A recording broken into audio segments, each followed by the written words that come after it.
Gilda, your double negative about the cups or about the tarot was you won't not get it. So that was a double negative. So I need for you to tell me what you were saying. You are muted. You're muted. Yep, okay. There you go. I've been testing it. And since I am a meditator and a dream worker, so I dive deep into, and there's a person can tell, anyone can tell if they pay attention to it in some way, the difference of the information they receive, whether it's coming from their head center or if it's coming from somewhere else, and if their whole body is involved. It's very clear. Yeah. So tell us what you mean by that. Well, there's a very clear differentiation that of using the entire brain. Let's say, since we can talk neurology here, when you use both sides of the brain at once, and then the arrival of the information comes, and it's always a surprise, and it's always something that you did not think of, you as your thinking mind, left brain could not think of it. So it always, a person is aware that it's coming from somewhere else because they have never gone there. It's always a surprise. So that's one of the ways of checking. But the more you engage in receiving information in this way into your chalice or your cauldron or space, the more you're able to differentiate when it's just right brain chasing information and connectivity. You think it's not arriving. One is actually chasing it. And it chases it. And then, of course, if you're chasing it, then, one will show up and then you chase it. What is the it? The thoughts. You're chasing the information that's arriving. Versus the cauldron, you're receiving, and then you're surprised. Okay, I'll give you a life hack here. For the last 30 years, anytime, and this was partially because I studied neurolinguistic programming a little bit. I mean, I read a couple of books about it. But for the last 30 years, I have always, if I had to hold a telephone up to my head instead of being on a headset like this, I would always listen to the phone on my left side, so that the information would first go through my right brain and then come back to my logos. And it worked quite nicely for me, actually. It has done it works for me. Were you able to test it when you did not have it on that side and you put it on the other side, the difference? Yeah, the difference is totally hollow. Okay, there's no life in it. So that's interesting. You're receiving, right? Yeah, you're receiving, and that's what the cups are. The cups are a container that receives. Right, and I'm trying not to allow my logos to interfere first on all incoming information. Okay. Right. Ideally, it's integrated.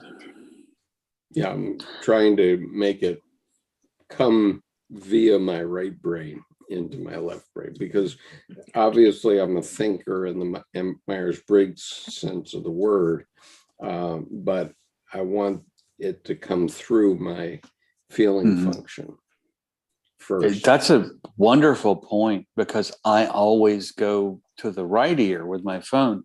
And if I go to the left ear, I'm always switching back to back. And then finally I give up and I go, just put it over here. But it's the same kind of thing where it sounds like you alighted on a resonance with how your brain functions so that you can get the most robust effect of what you're receiving. Yeah, well, would you test F on the Myers-Briggs, Jordan? Yeah, I am INFJ. INFJ. Okay. And I think you're INFP, I think, no, right? I'm INTP. INTP, yeah. So Right. I'm very much a feeling, and it's such a funny thing because me and the architect piece, I don't have any problem with judging and discerning and logos and specifics, but at the same time, the mystic piece comes through as more primary. And I didn't get that until later in life when, the mystic is not a real job, is what we're taught. And then later I'm like, well, no, that's what I do. So that has to be my real job.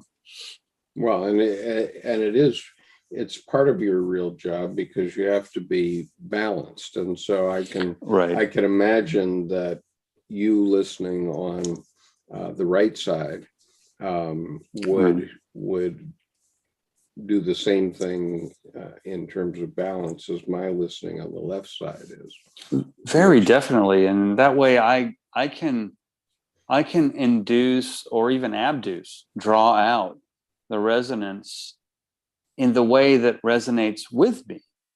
And then you are also listening without, or listening with less interference patterns. And then, frankly, at that point, listening can become powerful witness instead of just, I heard that with the tympanums that are resonating in my eardrums. I mean, that's a whole different gig. So yes, definitely. What happens to your feet? Are you ever in your feet? Do you ever get to your feet? No, I'm in my whole body, and it tingles in different spots. And for example, if I have a barb in my solar plexus, that's an external piece that comes from outside, be it a trauma triggered from the past or something from outside, or not the solar plexus. If I feel it in a different way, there's very much simply oh, that's me. And so it occurs in my scapula, or it occurs in my clavicle, or when it occurs in my feet, are they both flat on the ground, or am I up on my toes in ready, or am I back on my heels and stealthy? I mean, there's a whole body posture. That's a great Or are you great question, balanced Gilda. and rooted? Are you balanced and rooted on the earth when you take your steps? Never, because I mean, my feet are Sagittarius. like billabong. I mean, I have really high arches. Every step's a bridge. So to me, there's always rooted, never finished. It's, in a sense, stillness was the biggest.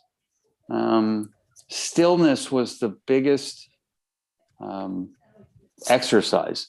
And at the same time, stillness is from somewhere else. Stillness does not exist in nature.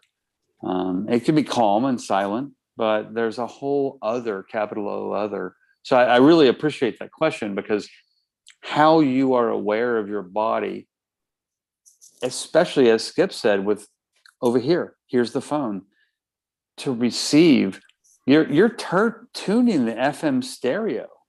You've got the band, but then you've got the micro FM stereo band over the top of the band, and you can get in pretty clearly. But like you said, with your body, where are you in your body? Are you rooted? Exactly. To me, sometimes it's heart, sometimes it's head, but there's a marriage, and there's that dance of interplay. Yeah. Good evening to Art and to Justin Case. And Sabrina has apparently moved out to the YouTube. And so she says on the YouTube chat that as soon as I mentioned the Myers-Briggs, she knew that I must be INTP. Nice. Raquel, does this resonate with you at all? A little bit. I've never had this. I think you have to do a kind of like questionnaire or something to answer. The Myers-Briggs Institute offers a fundamental Let's see if I can test, so you could go you can go online and take like a 50 question test, and they'll give you a rough cut of what your Myers-Briggs I've never is. I've done it. I've never done it. Yeah, I am an IN something. I forget the other two, but I'm IN something. Your INF Yes. P, some- I think. Sorry like- to interrupt, but I think there's something important that I would like to share with you guys. There's a documentary on HBO Max about precisely the Myers-Briggs, Mhm. and I think it's very illuminating. Yeah, the way it's being used right now, Mhm. I don't think it is the most humane way that people is using it. So I would recommend watching that documentary about the Myers-Briggs. Okay, well, That's a really good point, because there are also offshoots called like the DISC profile, the DSCK, and our DISC profiles that are, in a sense, diet Myers-Briggs, but that employers are using them to affect placement of where would this person land in our company most effectively. And I think you're right on that. It's not really beneficial to the individual so much as there is more of a fiduciary or monetary bent to how it's being primarily used today. Okay, I found it. I am an INFP-A. Mm-hmm. Mhm. Which is what I. What I Skip just said. Yeah, right. Skip just said that. INFP. And I tend to ignore the appendices of the dash. I'm like, come on, you can only go so far. Well, that's what came out. I don't. Yeah. Yeah. Yeah, Yes. I wanted to speak to what Jordan is talking about, because it's 15 or so, maybe 20 years ago, I was in a like career placement organization.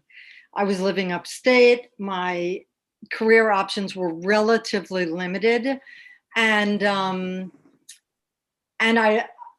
I just wasn't making the kind of money that I had made when I was living in Manhattan. So I went to Albany, right, New York, which is a provincial capital, you might call it. And I went through this whole process, which took about a week. And a couple of days of it was the Myers-Briggs. And what they ended up in the end was telling me that I should do exactly everything that I had always been doing, except for I had been a printer and a bookbinder. So there was no artisan, no craft work they told me to do. Everything was up in the head. I don't remember what the letters were, but it was being an intellectual. I should be teaching, I should be editing, I should be publishing, I should be working with writers. Everything I was already doing, they told me I should be doing. And it was, it was very much about, career placement and what what level of management you could be, or what level of grunt laborer you could be. And I was definitely in that sort of thinking manager kind of role according to their evaluations. Well, if I may, go ahead, Skip. There are any number of these things. Others have raised up every not everyone, but several other tests. But the reason I like the MBTI is twofold. One is that it tracks with Jung's personality types that are throughout his work, and so it tracks with his work, and it's actually how I got into his work in the first place. And the other reason is that the senior schools in the military crammed it into me, and so I went to 5 senior schools in the military, including things like the Navy War College, Naval War College, the National War College, and so on. And in every one of them, they required us to study the MBTI. Mhm. And the reason is that in planning, in military planning, you want to understand what the strengths are of the people that are on your team. When you're planning some sort of operation, you need, you know, I'm really out there on the N scale. I'm 99th percentile, so I'm blind to details, okay, to earthly details like the coins. I just don't see those at all. But in a military operation, you have to get all the details first. And so the point is you have to have people that are naturally detail getters, people who like to get the Right. details. And once they pull the details in, then you can tell them what it means. And so then you have to have thinkers who work through what you're going to do with the details. I mean, the intuitive can tell you the big picture, but can't work out the plan for the operation. And then the feelers tell you, you know, what are going to be the consequences of what you're doing. Right. And so anyway, we should go on with, Well, actually, before we do go on, though, I think that's a wonderful point. And Annabelle, I'm glad you brought that up, because I think the prominent problematic piece of this being used in employment scenarios and placement in HR is that you're inherently in an interview position, which means you're subservient. You are looking to receive the job. You are not in a self-actualized sovereignty position of you are the boss. And what I think the primary big picture piece problem is that people allow themselves to be pigeonholed and then pushed to some place or another, instead of the other part, the Jungian part, going, thank you for informing me more about myself. I appreciate that. And, you know, so that there's a prominent presence instead of a prominent depression of oh, I'm just this. And so I think it goes both ways, but I'm glad you brought it up, because HR has been pretty evolved in utilizing that over the last couple of decades and actually fine-tuning it in ways that are very, very diet MBTI, but just for ROI, return on investment, and where this person will make us some money. well, what we've done is we've created two generations of psychopaths in MBA schools. Right. And sociopaths, the worst ones, which are just a little softer than the psychopaths. Right. Well, one of the ways they were right about me is that I was already running a company, and I had been for about 20 years before I walked in the door there. And they told me, you can be running a company. I mean, it was one of the ways. Yeah, but you can only be running a company if you can execute. Okay, if you can do it. I mean, I've that's what I've done. I mean, that's what my forte has been over my career, has been to create new things, not to get jobs. I haven't gotten a job since I was 39.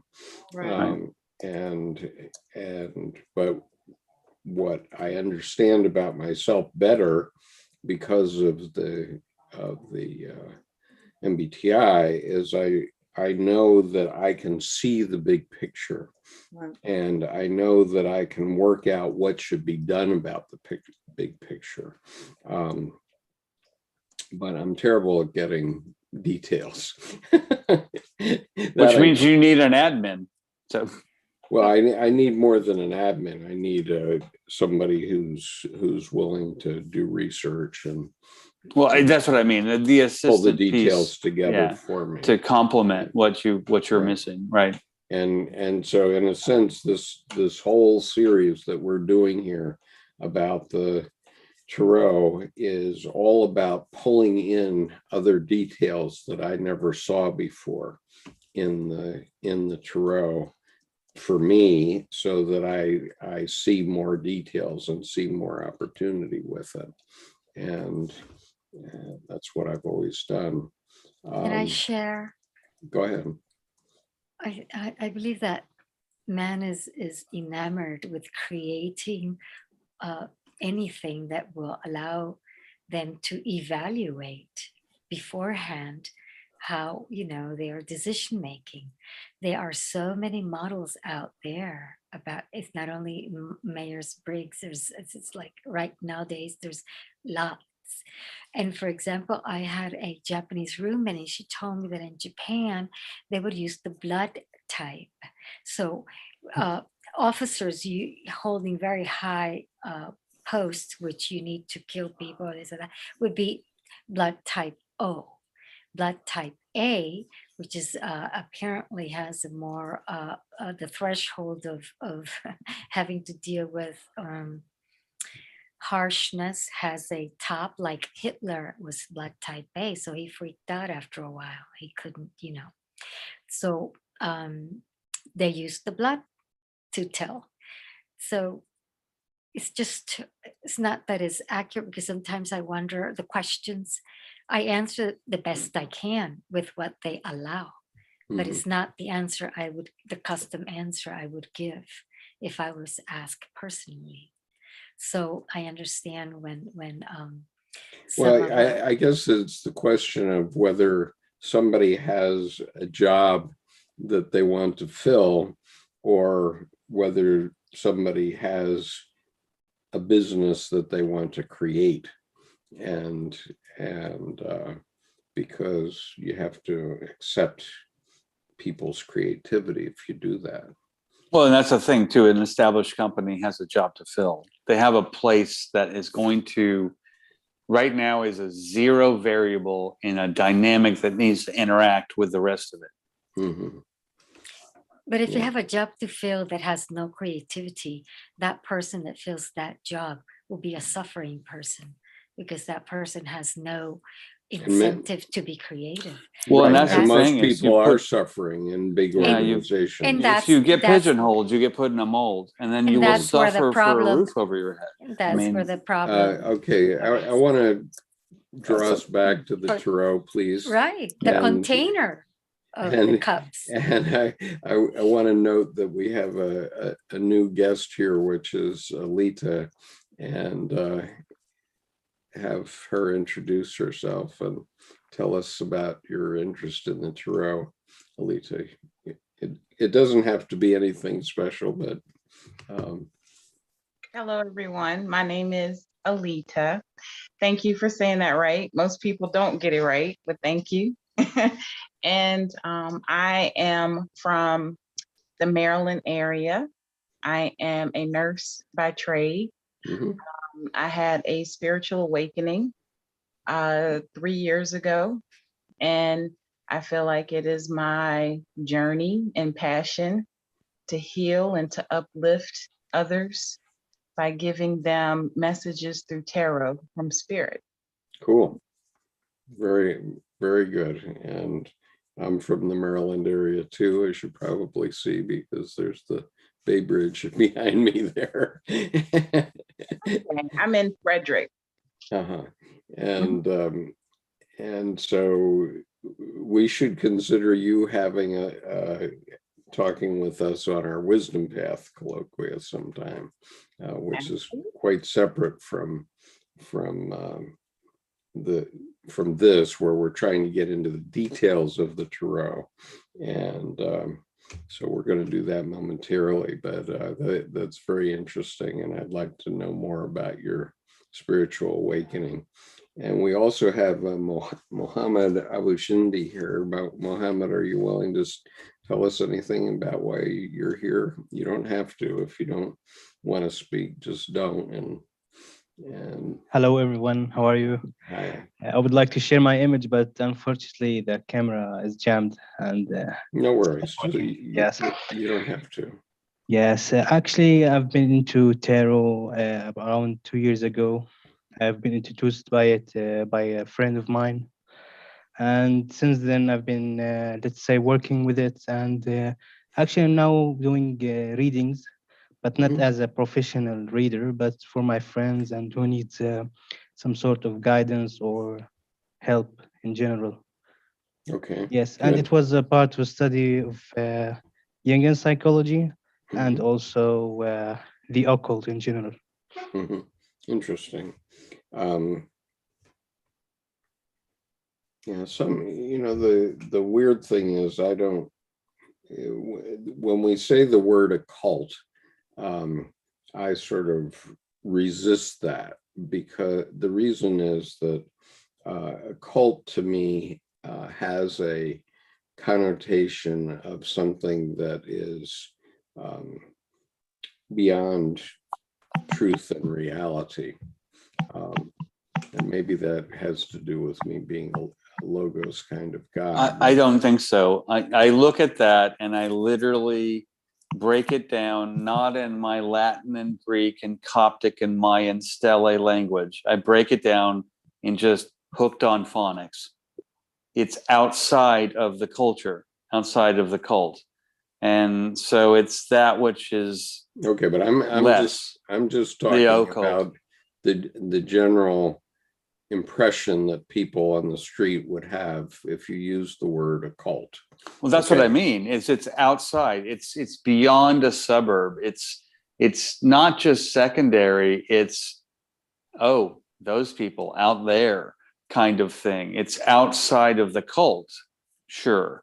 Culture. Well, okay, you're talking about angels that dance on the head of a pin, but I'm talking about the average person that you meet on the street will No, that's what I say- mean. Because will say if they to, see, to you that they think there's some sort of magic or phony magic involved in it. Okay. right, declare fraudulent. Is, I guess you they know, have to the change seventh their sense. beliefs. They have to change their belief system, don't they? I don't think they do, but I think that they need to understand that there is difference. And that's, to me, one of the primary points between primary and secondary and community and occult is that there is not a dignity of difference. There's a judgmental quality of, oh, I don't want to look at that because my mom or dad or whoever told me that was evil. I mean, it's a superficial notion that Well, that's defeats right. curiosity. It's a superficial notion. Right. That's what I'm talking about. Okay, that people have this superficial notion that it is evil or whatever, and what I've been here doing for the last 5 years is talking about how the psyche actually works, and I don't consider that woo magical in any way, shape, or form. But it is mysterious. Well, It is yeah, my joke is that there's a mystery. Yes, there's a Mhm, mystery, yeah. but there's a mystery in religion too. And the question that we have very definitely in culture now is how do we deal with the mystery? How do we, Yeah. because the point is we can't get away from it. I mean, the Soviet Union ruled religion out of and spirituality out of the system for 70 years. And what happened? As soon as the Soviet Union crashed, boom, within 3 years, all the cathedrals were recreated. Mhm. I mean, my joke with myself is I'm woo, not woo woo. You know, and so then there you go. Period. End of story. It's like Hello, Idris. Nice to Idris see you. is here. Great to see you Hello, again.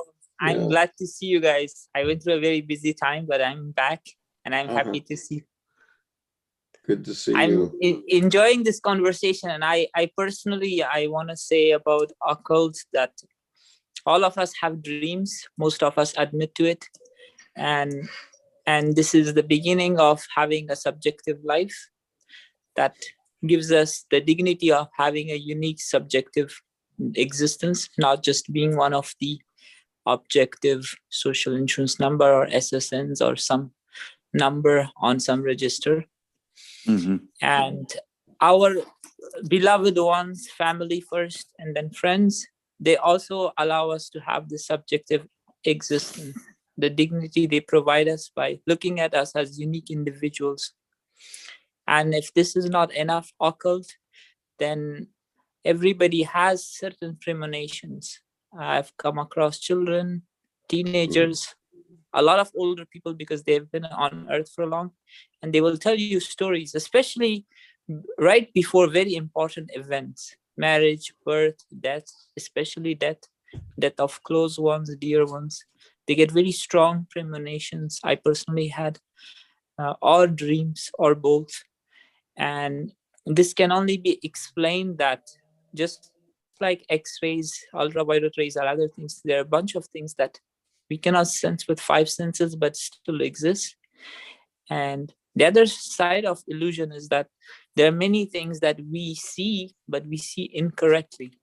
So at all times, if we can be humble enough that we think, we allow the world to have more possibilities than we can imagine, then we can actually invite occult in. I personally know palmistry and it works. That's the end of my comment. Sure, Mhm. palmistry definitely works. In fact, all divination techniques work, or they wouldn't be known by people. So anyway, the title for tonight, and we've now managed to fritter away a half hour and without talking about the topic at hand. But the topic at hand has to do with the Court of Cups, and so I've set up the youngest of the court cards. Page and the princess, page and the knight. Is that? Yeah, page and valet and princess. And so let me show you that just quickly, and then I'd like to go around the room and have each of you take a shot at what you think about this Princess of Cups, the Page of Cups. So the cards that are here are ones that we've been using throughout this year. On the upper left is the Golden Dawn Tarot. On the upper right is the Thoth. On the lower left is the Rider-Waite Tarot. And then on the lower, the lower left is the Rider-Waite. The lower right is the Marseille deck. And I've tried to set these up as they typically do. Obviously, the Princess of Cups in the Thoth deck is quite interesting here. And even maybe the most important, but I'm going to step off of that and wait for everyone else to go through. Yeah, but let's do an overview first. So I'm going to stop that and ask you all to comment on the Princess of Cups or the Page of Cups. So Raquel, do you want to take a shot at it?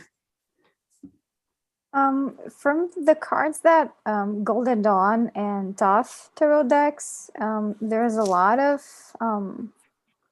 animal symbolism in the pages, because there's a dolphin in the Golden Dawn. Yes. Which means kind of like wisdom in a way. And in the Thoth deck, there's a swan, which represents a specific type of beauty. And those representations are, and there's the swan, the fish that is usual in the Page of Cups, but there's also a turtle inside of like a shell, right? Mm-hmm. Like Yes. a clam. Right. A clam, yeah. And there's a lot of diamonds in her dress, I think. Yes. Like diamonds. So this Princess of Cups, the Thoth deck, I think both of them, they don't have this, to me at least, they don't seem to be a very weak image. They don't seem to be a starter's image, like a beginner's image, because Right. I think the page has something of that nuance of starting something, the beginning of feelings. I Mhm. think this is more like the mastery of feelings in a way, like Right. Yes. especially So the, the Golden Dawn. I do have the Book of Thoth here, and I have what Crowley said about it. But let's just do a quick overview first, and then come back to that.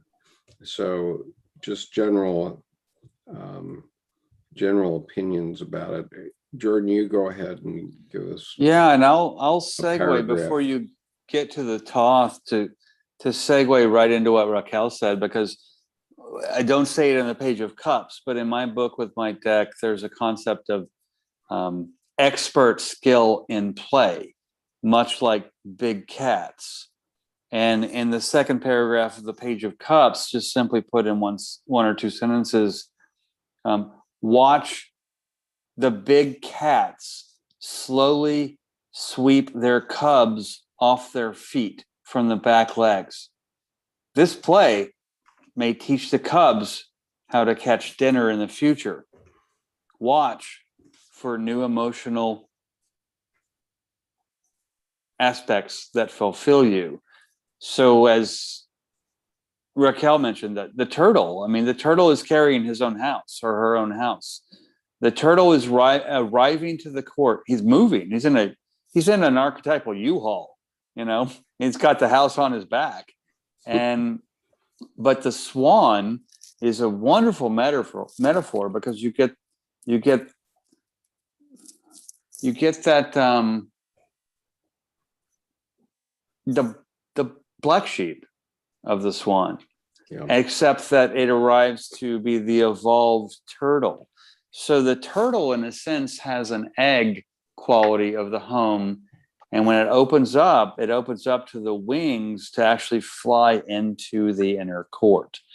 So I think I'll stop there. But that to me is a good synopsis about the turtle transforming, turtle chrysalis caterpillar to the butterfly of the swan to now move into the court most properly, and not with just grace, but with the intensity of what was brought in that turtle shell house. Okay.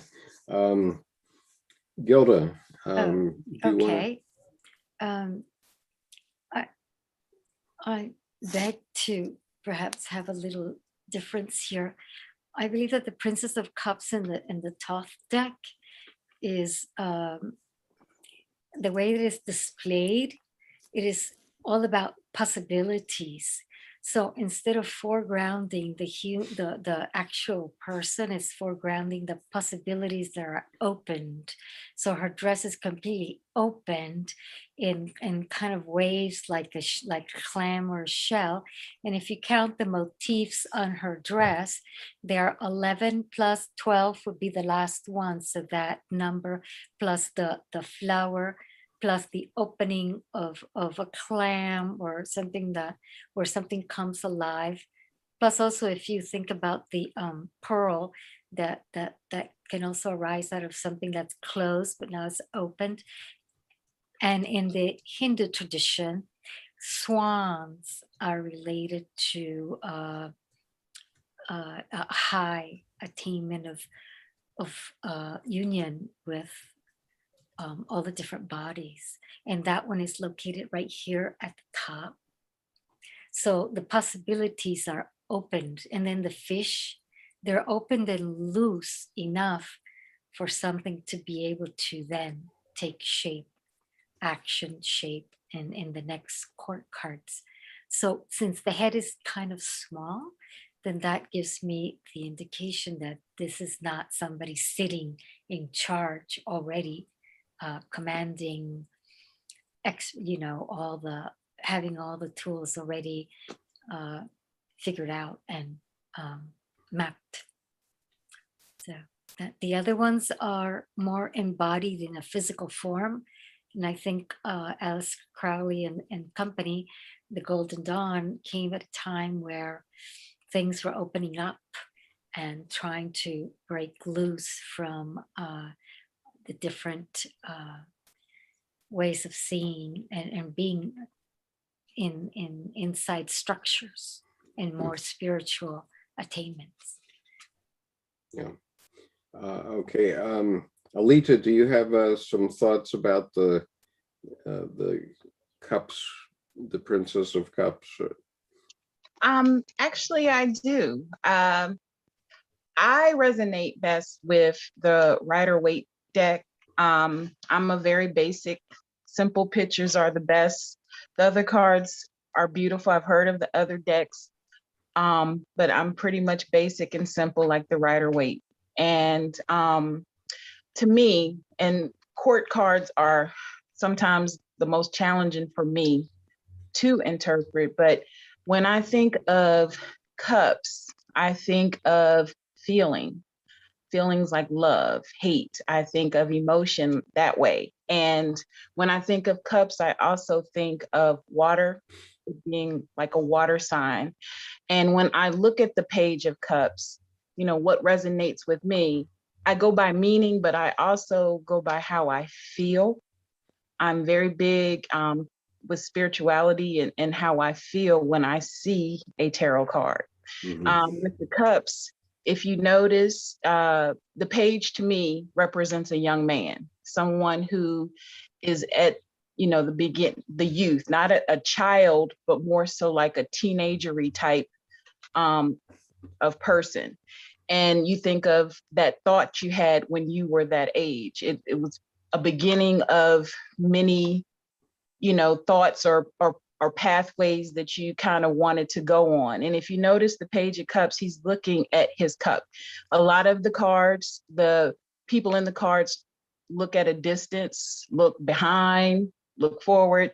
He's looking right at his cup. And I feel like with the pages dealing with love, emotion, and kind of being a little spoiled, being in the fairy tale, you know, you're at your youth, you have all these dreams, kind of like Cinderella and how you want your fairy tale to be. And you're not wise enough yet, like the knight or the king or the queen, to realize that, you know, your vision might change. And it doesn't mean that it's bad, but, you know, maybe your perspective as you get older changes. So it's kind of like a little bit of a spoiled child that is just really focused on this vision, this fairy tale, this wanting of a new beginning.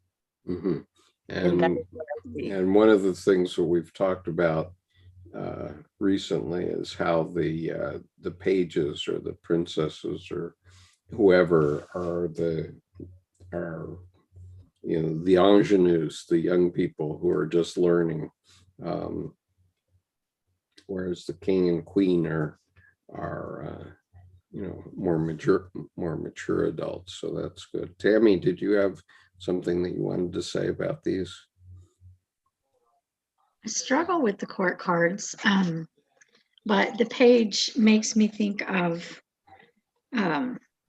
say, a student who's finished their degree or has been writing code at home, and so they know what they're doing, but then they go and they start a job and they have to start kind of at the bottom, and like Alita said, wait to see where that goes, not just assume that it's okay, I know everything, I'm ready. Right. and have, the cup has a fish in it, but also it's got some more room in it for knowledge, experience. Yeah. So good evening, Manuela. I see that you're here on YouTube. It's good to see you here. Let's see who else that we have. Annabelle, did you want to say anything here about Only that the page looks youthful, like everyone is saying, and energetic. I see a lot of energy in all of these depictions of the page. And then that androgynous thing that we've talked about the page could be male or female, interpreted either way or both, or some combination. Yeah, Bodying both. Right. That's a good point too, because if you run it into theatrical, you never know if a younger male character is actually make-upped and is actually a woman. I mean, because you get who got the part in you know, in theater, and that's a really good point, Annabelle, where that androgyny can can mix it up and dance differently. Right. I And- also can chime in here that Yeah, go ahead. I not only is it about a physical young person, it is about the situation itself, that it is still in not quite formed, and it has all these possibilities. So then the whoever is being read has an opportunity to step in different possibilities of what the answer might be. So it's not always embedded in, oh, I'm young, and it's embedded in also the situation itself, not quite being formed yet, and it's opened with a focus on possibilities. Mhm. That's a really good point for the beginner's mind at the beginning of each iteration of our rites of passage into our next iterations. That's a really good point, Gilda. Yeah. So Patricia, did you have any comments on the pages or the princesses? Not now, thank you. Not now. Maybe Okay. later. Thanks. Mohammed, do you have any comments, or Giro? Maybe not. Yes, yes, of course. Actually, for example, Alita spoke a lot of the page, like being young and working with the Rider-Waite deck. For myself, I use the After Tarot. Mhm. It's like the same symbolisms of the Rider-Waite deck, Yes. Mhm. but after one moment, if you are familiar with the After Tarot. In the After Tarot, the Page of Cups, the fish is jumping to the water. I see. Yes, Oops. it's the Sorry. After Tarot, not the current one. Yes, no problem. That, I guess, and from my own perspective, it means that the fish has to go to the waters, aka the unconscious, to go some sort of transformation process. And Mhm. that transformation process, it's more about purification or a petrification of the, let's say, inner feeling function. Mhm. Yes, because when we move up in the court cards in the After Tarot, when we reach the Queen of Cups, the inside the cup there is a golden fish. So Mhm. there's some sort of transformation that happened in the fish that where the page was holding to reach the queen, which is it has more value and it's more pure and it's golden. Right. And as we meditate on each tarot card and what it symbolized, what is symbolized in each card of whatever deck we're looking at, it does help us to transform ourselves and sort of grow up, mature, let's say. Yes. And okay. And I appreciate you bringing up the After Tarot, because I know the In-Between Tarot. And one of my concepts is keeping the cards in motion, but I haven't heard of the After Tarot, but I can just jump right into the pool of the concept. I'm going to have to look at that, because there's the card in motion and you're literally swimming in what happens after. Thank you for bringing that up. Thank you for No problem. a deck that I haven't heard of. Yeah, Yes, that was very very interesting. interesting. I have looked at that deck online, and I wondered, oh, it's telling me already where I should go next. Yeah. But when paired as you have done it, Mohammed, is really, then it takes you somewhere else. It allows for this other possibility to be considered. Yeah, the way you expressed it too really expressed the verb of the cards, that they are active. And that's one of the primary, to me, prominences of any deck, is that you're able to have it enact, to engage with you. So thank you for that new reference. Right. You're welcome. Yeah. So Happy to find a new deck. That's it was the wonderfully rare. Thank it you. was the Astro Tarot, is that I correct? think After, AFTER, I think. Yeah, after. Yes, after, yes. After It's just like the AFTER. Rider-Waite, but then it has one more element to make that. Like, I think, for example, the hangman, then there's a woman lying next to his head, kneeling, trying to figure out, or bless him or something. So there's also something added to it that moves it from the actual, for example, in that card, hangman on its own. Interesting. Okay. All right. Let's see. I want to make sure I give everybody a chance. Dries, did you want to say anything about this card? I would just say that cups represent emotions and page creativity. If we can join these two words, for me, page of cups would represent an encouragement to use one's embodied emotions. And once we arrive at that stage, whether through meditation or some kind of active imagination, and then take the next step of thinking outside the box and be creative. That's essentially actually having the exercise of one's free will.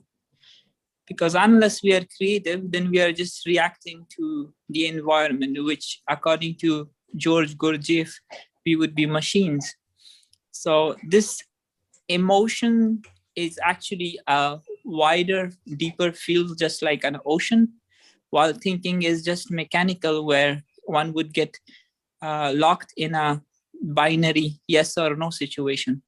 So by thinking creatively and allowing emotions to guide us, all good emotions of hope, love, forgiveness, trust, and beauty, we would be able to, in a harmonious way, find a creative, new transcending function to what is keeping us stuck at that moment that made us open tarot. Oh, you mean the arrows? Yeah, so well said. It's a good one. Yeah. Okay, very good. Blake, did you have anything to say? Probably not. How about finesse? Did you have anything to say? Okay.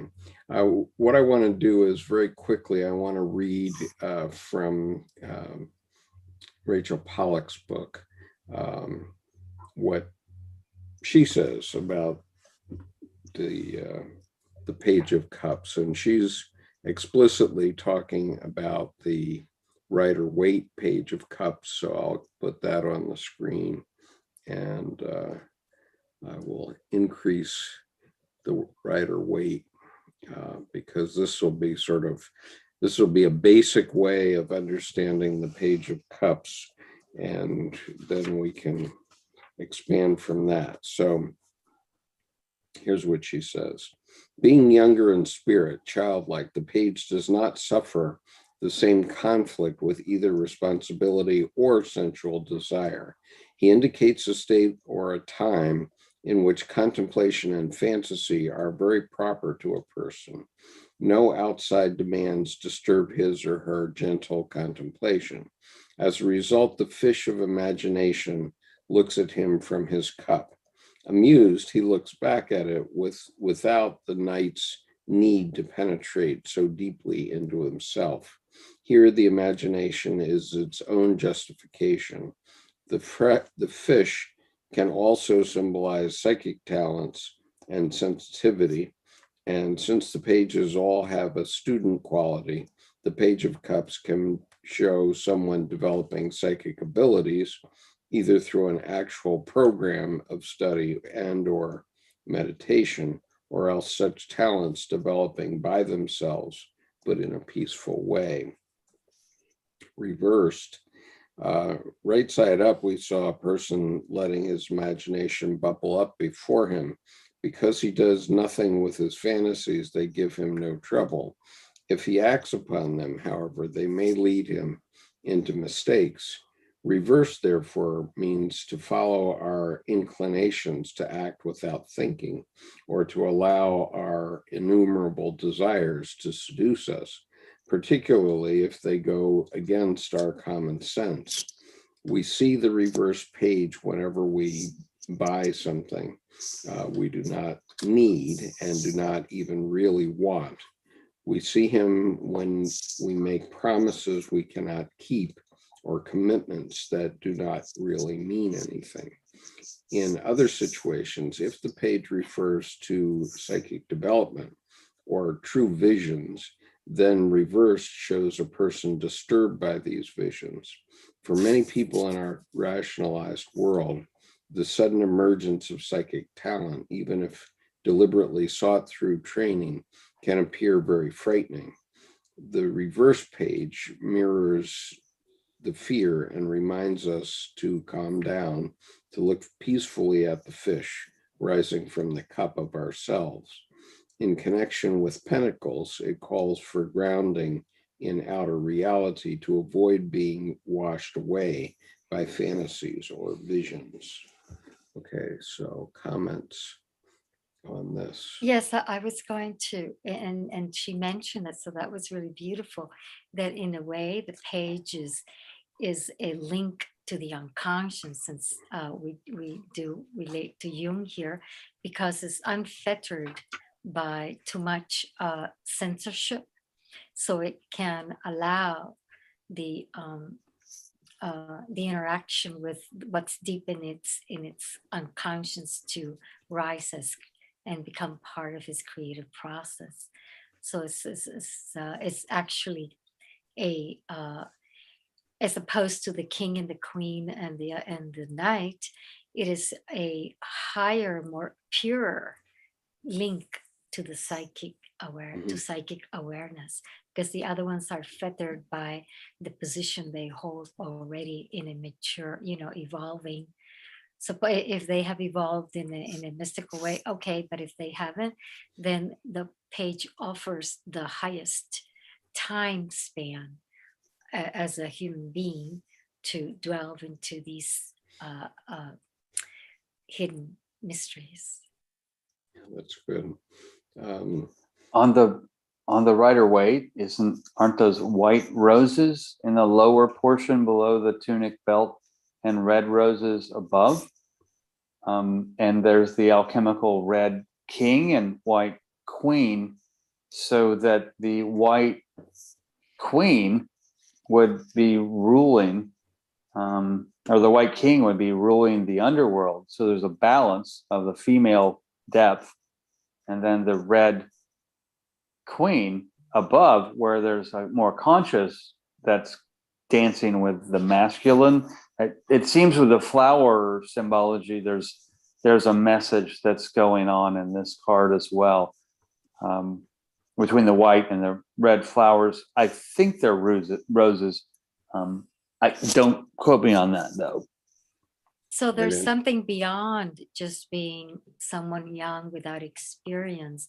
On a different level, it also carries that openness required to engage, openness with time and focus to dwell into the unknown. Completely, because then the masculine then dancing with the feminine below, and the feminine dancing with the masculine above, creates that just wonderful page DNA structure of entering into the higher octave or higher self of the court. Yeah, and it's interesting. I just noticed it personally for the first time, because I've made this card so large, that the scarf that goes around his hat there actually looks like a wave.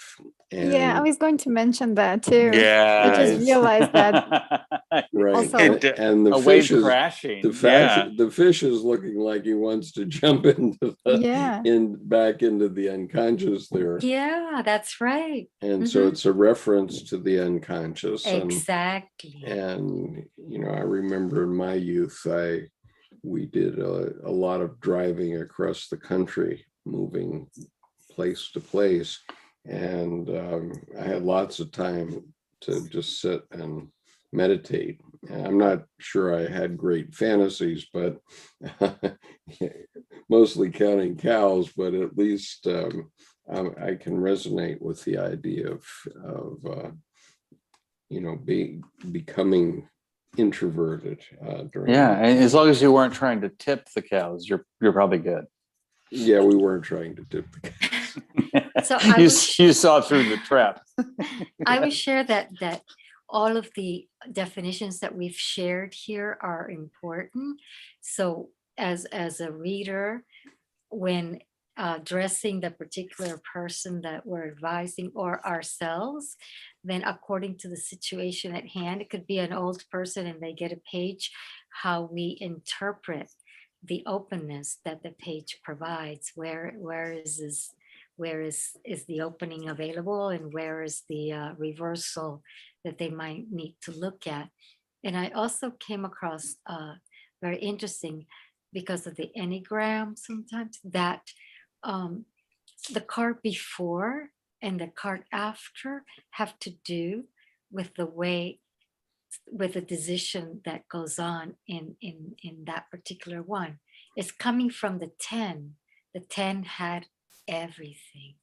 So now it's like, oh, now that everything, and now you're all open, how do you step into the night?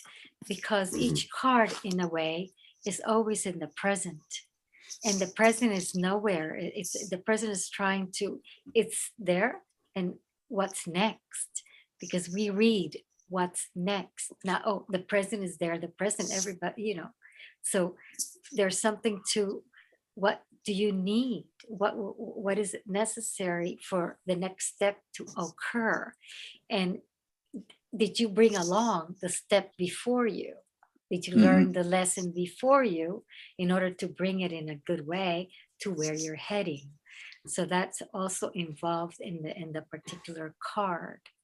It's coming from having everything, and now it says, okay, now I have to focus the unconscious, trying to bring something new.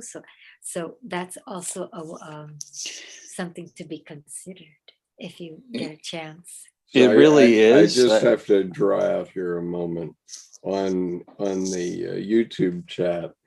Nick Lawrence is trolling us here, and Hi, Nick. There's a conversation between Fire and Patrick Hollywood about trolling, and Nick says Skip is the biggest troll I know, only on the weekends though. Touche, Nick. Oh, nice. Okay, extra points. Yeah. No, Gilda, thank you, Nick. Gilda, that's really important, especially because there's. Let me pause. I'm going to come back to it because there's a point here that I think you brought up. I want to revisit that. That's actually kind of incredible. That's one of the things I channeled today. Well, would you leave me with the last piece you said? Because I think what happened is it skipped my brain. I think it came in and okay. what was the last refresh piece? Your memory? Please. Okay, I channeled that today for my book, and I'm sharing it here, and I haven't written the book. But anyway, here it goes. We realized that let's say I was dealing with, let's say, 8 of Pentacles or whatever it was, that the position of that card when one is reading it is not about, oh, this is your, or no, 7 of Pentacles, that you have all the 7 of Cups, let's say we're in Cups, you have all this in front of you. How do you choose? That's not really the point. The point is you're going to have to choose. Okay. Are you bringing with you the love of the card before you, which is the 6 of Cups? Are you bringing that generosity of exchange and love to go to the 8, which is the next card, where your skill gets foregrounded and shown? It is how are you gonna do that when you have everything in front of you? So it's not so much about, oh, I have all this in front of me. It's about how do you make the shift from that into the next thing. Thank you, because actually that just brought the point I had right back up. It's I call it the perpetual present. I think Skip has pulled it out as Jung's eternal moment.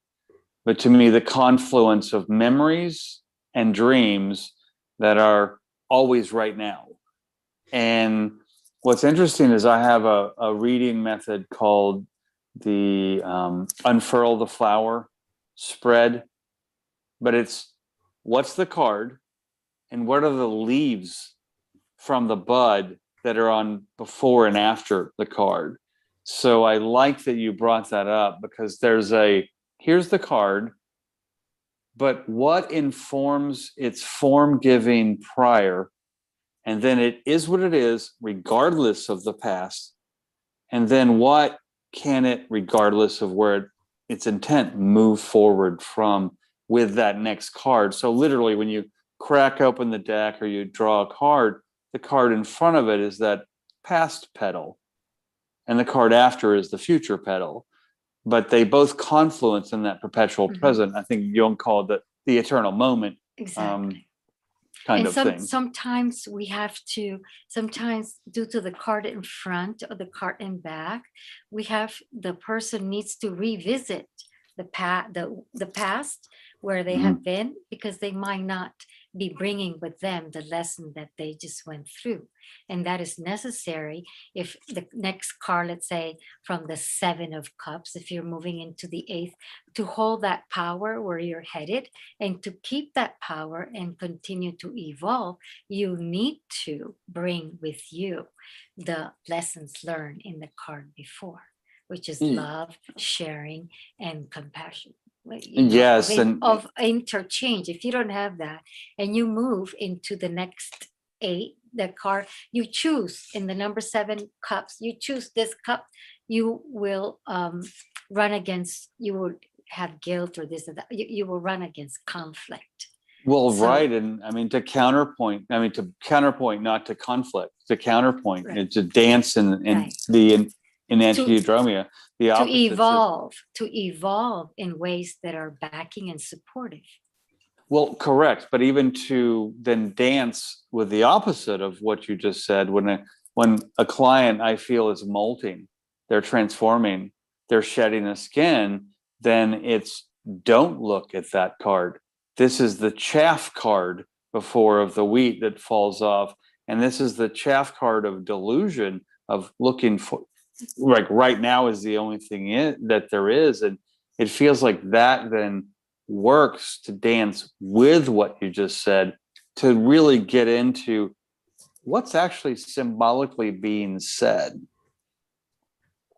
Right. To be integral. Right. That to means be integral. That everyone wants to take the next step and be successful, right? So in order to do that and retain your evolution, then sometimes you need to look back. It's like one step back, 2 steps forward, or it might be that it's okay, you've learned it, you embodied it, and now you can move to the next thing. So you can choose you can choose at that moment where you're going to go. So the card before and the number before and then the number after, since the tarot does have numbers and the numbers escalate into evolving into the wish fulfillment, which is card number 10, then the numbers are important also. It's not just pictures. The numbers are alive, and numbers have clues. That actually brings up a wonderful double-edged sword, because then I was talking about in a reading, divination, the card before, the card after, but then you're talking about the numbers. So that when I get a card, I should search the deck to find the number before and to find the number after, and actually pull those out into the reading to inform that card you're talking. That's a whole different distinction. That fleshes it out. I like that. Yes, I like that a lot. After a while, you embodied all the different lines of dynamics involved. That's why the tarot is such an amazing game, because it's like the cups. It's a cauldron that can take them all. It takes it all. Right. Whether it's Kabbalah, whether it's the Celtic, they all can go into the same cauldron. Yeah. So let's look at another one, which is the Thoth deck and the Thoth explanation, because it's a more complex one. And I've set that one up here. So there it is in large form, and very interesting. Okay, so here's what Aleister Crowley says. I think that's who's writing this, isn't it? Yeah. Okay, Aleister Crowley. The Princess of Cups represents the earthy part of water, in particular the faculty of crystallization. She represents the power of water to give substance to idea, to support life, and to form the basis of chemical combination. She is represented as a dancing figure robed in a flowing garment on whose edges crystals are seen to form. For her crest, she wears a swan with open wings. The symbolism of the swan reminds one of the swan in Oriental philosophy, which is the word Om, or Om Jian, Om, I don't know how you would say that, which is the symbol of the entire process of creation. She brings a covered cup from which issues a tortoise. This is, again, the tortoise which in Hindu philosophy supports the elephant on whose back is the universe. She is dancing upon a foaming sea in which disports himself a dolphin, the royal fish, which symbolizes the power of creation. The character of the princess is infinitely gracious. All sweetness, all voluptuousness, gentleness, kindness, and tenderness are in her character. She lives in the world of romance, in the perpetual dream of rapture. On a superficial examination, she might be thought selfish and indolent, but this is a quite false impression. Silently and effortlessly, she goes about her work. In the Yi-King, or I-Ching, I think he means, in the I-Ching, the earthy part of water is represented by the 41st hexagram, sun. This means diminution, the dissolution of all solidity.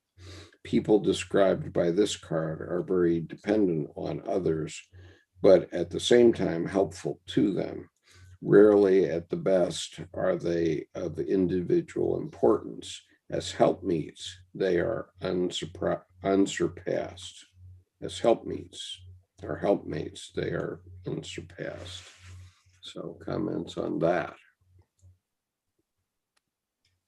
When you said the hexagram is sun, was it sun, S-U-N, or sun, S-O-N? This looks like sun, S-U-N. Okay. I don't Yeah, know. but different number. Yeah, different number. They surprised me. I didn't have the I Ching in front of me, the I Ching. Well, her but I gesture is can- one of offering, so she's opened an offering. Yeah. And I counted the crystals on her dress, and there are 11, which means a 1 and a 1 is a 2 is the number of it's not activation, but of realization. So it's realizing that the creativity is just as important as the manifestation. Those that you, as what you read, that she helps. She's actually very the cup receives, and then there's creation. So it's a 1 and 1. Without her, there's no manifestation that can sustain life. So that the bird with the open wings also offers that. Even at the top crown, there's also the availability of rising to higher dimensions, and also she's embedded in the lower dimensions, which is the water and the fish. So. Right. So the I Ching says sun decrease, the 41st I Ching hexagram. This hexagram represents a decrease of the lower trigram in favor of the upper, because the third line, originally strong, has moved up to the top, and the top line, originally weak, has replaced it. What is below is decreased to the benefit of what is above. This is out and out decrease. If the foundation of a building are decreased in strength and upper walls are strengthened, the whole structure loses its stability. Likewise, a decrease in the prosperity of the people in favor of the government is out and out decrease. And the entire theme of the hexagram is directed to showing how this shift of wealth can take place without causing the sources of wealth in the nation and its lower classes to fail. Well, that's a very important point, because there's in the Eachine hexagram there's a displacement, basically a bank account withdrawal from below to deposit into the above. Because if you look at her hand, she is handing out in a gesture of sharing her turtle, her I am in myself home. And so in the clamshell, that's the irritant of life. That's the pearl that's being offered up for her swan to take the helm. So in a sense, she's giving up depthful psychic contents and to increase towards the numinous experience. And if I go through the 11 and then I end up with the 12th, which is the lotus, 1,000-petal lotus, that's a symbol of the higher mind. And then the dolphin, the cetacean there, is also the circle of the higher mind. So that really resonates. I hadn't thought about that with that I Ching sun character before, but that displacement, I hate to put it simply, but it's like balancing a fraction. The denominator just now gave up some gifts to the numerator. So the image in the I Ching says, at the foot of the mountain, the lake, the image of decrease. Thus, the superior man controls his anger and restrains his instincts. The lake at the foot of the mountain evaporates. In this way, it decreases to the benefit of the mountain, which is enriched by its moisture. The mountain stands as the symbol of a stubborn strength that can harden into anger. The lake is the symbol of unchecked gaiety that can develop into passionate drives at the expense of the life forces. Therefore, decrease is necessary. Anger must be decreased by keeping still. The instincts must be curbed by restriction. By this decrease of the lower powers of the psyche, the higher aspects of the soul are enriched. I'll leave it at that for the I Ching, but any further comments there? Well, we will share that the I Ching is one of those most amazing, beautiful divination methods that is completely linked. So understanding the I Ching, what I mentioned about the before and after, that it becomes quite clear how a connection, we are all interdependent beings, how there's, like famous little quotes like there's time to retreat or forward. So the I Ching is completely all about that. Well, and actually all divination methods are actually all about that, because we're interconnected in every way. And so what you can go to have somebody read tea leaves or whatever, and someone who is trained to look at their intuition can pick things out that maybe you can't see. And so that's what happens in the tarot, especially if there's a gifted tarot reader, because they see things that you hadn't seen. Sometimes language is helpful. That's sometimes to venture into other divinations allows one to find language to express that kind of connection. For example, in the I Ching, they would call it the superior man would choose such and such. The superior woman would choose such and such.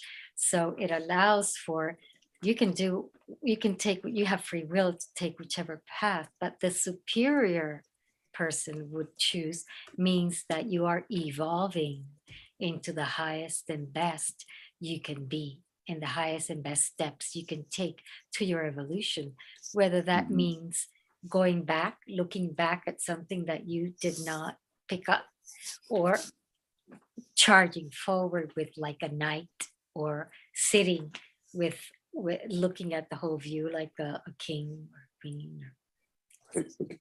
But Alita brought up a great point. I mean, it wasn't the way too deep for me. That's not how she sees.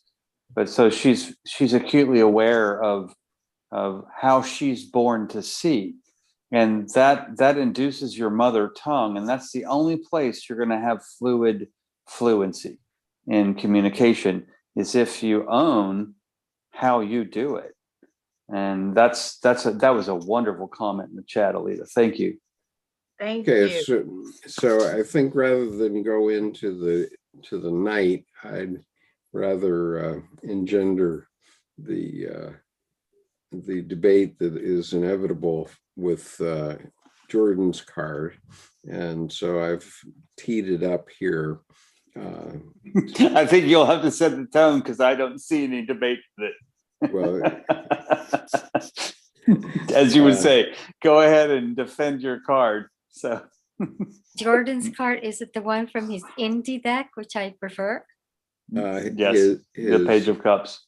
The Page of Cups from his Mysterium deck.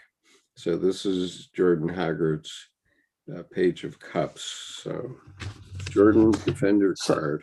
I'm going to give it just a backstory on the imagery. This is one of the cameo cards.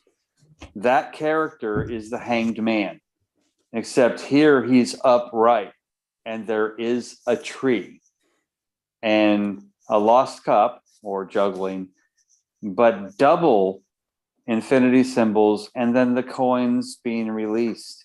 To me here, there is a lack of, actually, let me back up. It's more structure without stricture. It's not just playful, it's more of a Cirque du Soleil of the emotions and the celebration of entering into the courts. And I'll stop there to see from a divinatory perspective with the other two trees below, or the laurels around, or even an intellectual or other critical perspective, what anyone else has to say about this image striking any chords for you as the Page of Cups. I have a quick question to ask you. Can I ask you a question? Certainly. Okay. Well, first of all, I must say that Page of Cups he's really cute. He's hot. So he says thank you. He says thank you. So the next question, you had mentioned the reference to the hangman. So to me, I always thought the Page was a younger person. So are you saying the hangman is him? He's evolved into the hangman, or is the hangman evolved into him? Actually, that's a really good question. And my intent was neither, but I like your question, because really what it was that the Hanged Man character in my Tarot and the Lena Mysterium deck is this guy, is this dude. And so what happened is then I pulled his character into this card as if he cameoed to play in and play the theatrical part of this card, so that the enlightenment basically of emotional beginner's mind would step into the chord. So instead of creating another character, but your question though brings up something I think bigger, in that, did the hangman evolve into this smaller degree, or did this smaller degree evolve into the hangman? And I think you Alita, I think you just really brought up a question about the sanctuary of the question of the small becomes the large and the large becomes the small, and if without either, there's neither. Right. And the hangman to me represents a person with a bit of discernment within them. Right. And you have discernment, to me, you have wisdom. To be able to have that, you have to be evolved a little bit. And to me, a page isn't quite evolved. So the way I see it in my head and the way it's being shown to me is maybe the page evolves to the hangman. I think that's a good direction, and I see here too. He's released from moors, from anchors, from. But I do then see the 3 trees, 2 in the dark below and 1 at the top. So there is a triangulated structure that's in the past, in the background, as it were. But you're right, because he's pretty blithe. I mean, this image is pretty blithe. He's pretty let go. He's jumped in, and in this sense, I guess I'll go back to Cirque du Soleil. He's expert skill in play. Can I ask you a question? If he's expert skill at play, why does he have a rope around his hands, which are the ones who show skill? Well, look at how loose they are. That's more like a Wing Chun play with the ring gig. You're working a whole technique within a small frame. Okay. And so it's in a sense like the devil. If you look, he could slip that knot. I mean, there's a big space, almost half the size of his hand. He's trying to lasso the eternity up here. That, and also I think the rope to me symbolically embraced the braided fabric of connection between one hand and the other. Okay. And I think Jiro said he'd rock with a nunchuck. I mean, because he's going to have this back and forth, back and forth. There's an energetic, and actually the nunchaku is a really good example of how things orbit on one hand and then move to the other hand as if they, without thought or will. Where's his other? Why isn't his other hand available? Because the unseen is just as important as the seen. Okay. Yeah. And he's also off balance. Or the is he just Fool, in motion? Or is he just in motion? Okay, reminds me of the Fool a bit not yet straight. Yeah. Well, I think there's that, but his eyes are joyful. Yeah. So instead of being, I'm gonna fall and crack my head, I'm dancing. I just happen to be right here. Skip, you were gonna say.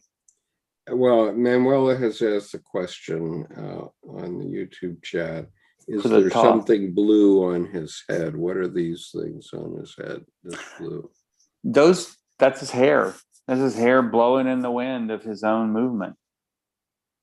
And this blue hair, like, where the heck did that come from? And This blue hair going way up here? yeah, those two things. And in a sense, I laugh that, with my longer hair and I'm out in the wind or on a motorcycle or whatever. And if my hair is all up and whatever after a ride, someone's like, "Wow, you want to calm your hair down?" I'm like, I get better reception this way. So it's like antenna. Yeah. Or as Jiro said, the flash. That's perfect, because there's that antenna-like connection there, and hair has a very interesting energetic quality with the body. Yeah, the Kriya yogis believe that you have nadis extending in your hair, which get in contact with the prana in the Exactly. field. And the Native American studies from the military in the middle of 20th century and such, where they were trackers, and then they cut their hair and they couldn't track anymore. Like Santa. And- Yeah, he's a bit of a devilish, this little page with Yeah, got little horns going on. He's got there. some Loki going on, that's for sure. And he's hiding it. He's hiding it in a big old smile, So yeah, that's a really good observation. Well, But- okay, you ready for the debate now? Yo, let's go. Yeah, definitely. So I'm reading from Jordan's book here. Enter the Page of Cups. I am the Page of Cups. I love that you care for someone and that your ideas and thoughts are playful and fun. I love you to have a love for your ideas. I love musical and artistic talent. I love being loved and love the strength of the energetic characters that fill you up. I love it when you follow your dreams with bright passion. It excites me when you bring them into your royal court for all of Mysterium to herald. Yes. Comments? I'd like comments from other people, because since I wrote that, that's my comment. I'm not Obviously. 100% following what was being stated. I'm sorry. Well, it was all love. It was Okay. all love. And you know, my issue is the Page of Cups can also be the dark side of the Page of Cups. Yeah. And you know, this sounds like all rainbows and unicorns, Jerry. Well, and the thing is, to me, there's the hand that's missing, because there's a filial piety, or I think a love for father that holds us back or puts us forward, that's missing, because that's all infatuative, and it's all limerent. But to me, there was an emotional, you need to have that purity of not worrying to really blast through that portal and not take toxins in. We don't need the reasons or unreasonable part. We don't need all the logos and stuff part. There's the, take your double infinity, take your 3 trees, take your juggling cup that's full, take your money, take your connections, and look on the left and the bottom, they're fresh laurels. These aren't Hierophant laurels sat on that are all crunchy dry and need to go in the compost bin. So my thought here is that this was truly to express a card of youth without restraint, but not unrequited, but very much a purity. And there is a danger in purity, because purity is actually 100% purity is toxic. So, but at the same time, we're dealing with archetypes. So with the cups, it felt like to just cleanly shed. This is a snake that's shed its skin, soft, dangerous, vulnerable. Vulnerability is the birthplace of courage. Enter the court that way is what my general tenor was. And you're right. How many times did I use the word love? I mean, it didn't even matter what the word was. I was metronoming the word love, and I was cadencing love, and that ended up being almost the only, unless you read it 2 or 3 times, that's the only word you're going to get out of that whole set. The only Okay. thing that disturbs me a little is that hand missing, and it is the left hand. It should. And the left hand, the left, which is part of the lower body, not the right, because it switches once you get to the third eye, then the left becomes the right. So it's the lower body. So the left is that area where the psychicness arises and it's hidden. Is that why you didn't show it? Because it's a psychic that you cannot see? No, actually, think about that. If you flip him around, that left hand is his feminine hand. Right. And it's the not right there. side of a card is the conscious card, which would be the masculine side. So his feminine hand has penetrated into the masculine conscious side. So in the left to right view of the read of the card, his feminine hand is dancing with the conscious, whereas his unconscious on the right, over on the right side of the card, is very self-evident. So his unconscious is evident. His conscious, it's not that it's not evident, it's dancing beyond to the next, moving forward to the actions of emotional clarity. Okay. From my perspective. But I think it's interesting, Gilda, you picked up on that, because to me, everything else has this, that, and the other. And reasons can be unreasonable, but the missing hand to me is the most important quality of this card, because you also still see the loosely tied knot, but you don't see the loosely bound hand. So there's half of the story that's kind of foreshadowing to the next. Yeah, hidden. It's hidden, which is important, because there's always got to be some mystery. Yeah, that's the way you showed that something is hidden. But then then I said, well, hands are about skill. Without hands, there is nothing. And even if you just sit around with your logos pressing buttons. So when I see that hand missing, then I become a little uncomfortable with the ability to integrate skill and in whatever's going on, whether it's psychic penetration or conscience manifestation. So, but I realize that you're using it as the mystery factor, but understand it is something that is the skill that's missing. Well, and I appreciate that unsettling quality for you, because to me, then that unconscious quality honestly doesn't need to be seen. It was mysterious before, but now it is actually wholly past the border interacting with a conscious quality. So in its unseenness, it's almost even more real to me. Whereas the unconscious on the left, that hand's entirely visible and legible, and even has a gesture. I mean, Saturn, the first finger, I think, sticking forward. So, but it's really the right hand. We have to consider that when we look at something, it's in reverse, because we are looking at it and we say, oh, that's the left hand. But if you become that being, it is the right hand that's showing, it's not the left. So and that's what I'm saying. It plays a trick on perception that it does, have to be aware. And that's important, because actually the hand on the left of the card is his right hand, but the left of the card is the unconscious side coming in, and the hand on the right of the card is his left hand, which is the feminine unconscious side, and the right side of the card is the conscious side. If you go from unconscious to conscious, left to right. So that's a really good thing to bring up. That's tricky business for I us think to it's pretty figure simple. out. It's, to me, actually, it's algebra: first, outer, inner, last, when you deal with polynomials. So anyway, that's my gig. Thoughts? Anyone else too? Well, I think that might be a little bit beyond most people, Jordan. Well, I guess so. So the judge says we need to stay the execution. Well, yeah, maybe. Or we need to have a recess. That's.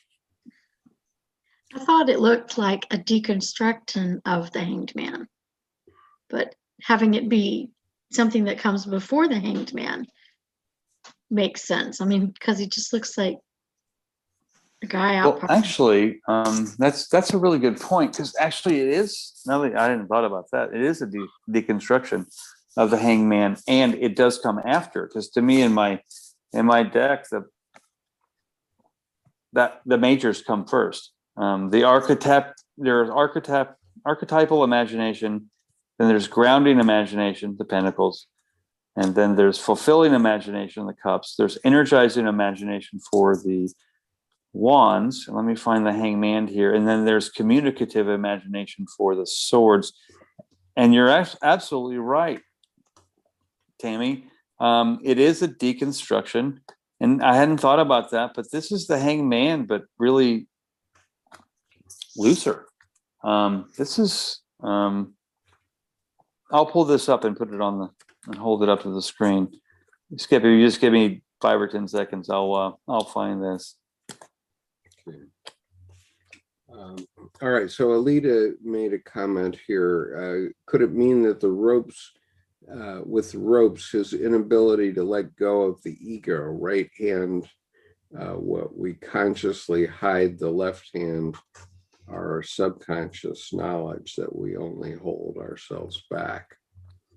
I think it certainly could in a reading, and I think that's a good potential way to interpret the visual image. Yeah. I mean, that becomes a little more projective or transference from a reading perspective, but I think it's also extremely valid, and a very, really astute way to say that. And I realized I'd already pulled the Hanged Man out in a different pile for the cups. And here we go. So, so there's the original. He's on the Empress tree, but there's the original. So if you look really close, that's pretty much him. But he's also straight up and down. So when you take, if you take this and Skip, if you shift to the other image, from this hanged man, I think, Tammy, you're right. There's a deconstruction where he's turned upside down from upside down, and in a sense is a little bit explosive. He's letting go of the coins, the cups, the lemniscate, the infinity signs are starting to wave up. Everything is going kind of upwards in this card, like everything's up in the air. So that would then, I would think, provide a potential emotional insecurity or emotional newness, that things are emerging or birthing emotionally. What Alita said in the chat. Yeah. Yeah. Yeah. The ropes. Yeah. I was just thinking, with that rope, that's what I keep being drawn to, the ropes.